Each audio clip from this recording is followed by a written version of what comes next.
السلام علیکم ورحمۃ اللہ وبرکاتہ۔ آج ہم سونے کی سنتوں کے بارے میں ایک چھوٹا سا ماڈل پیش کر رہے ہیں۔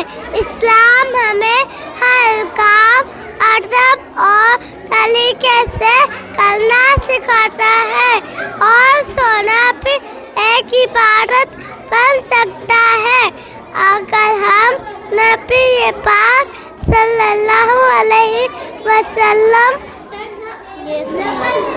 کے سنت کو فالو کریں۔ سونے سے پہلے بسم اللہ پڑھ کر سونا، وضو بنا کر صاف اور حالت میں سونا،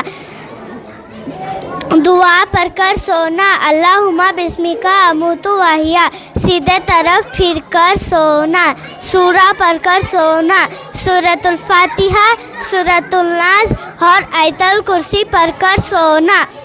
جیسے ہمارے رسول صلی اللہ علیہ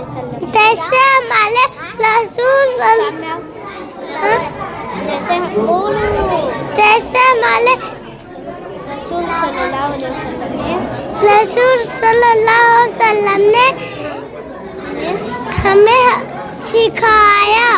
آمین، جزاک اللہ خیر۔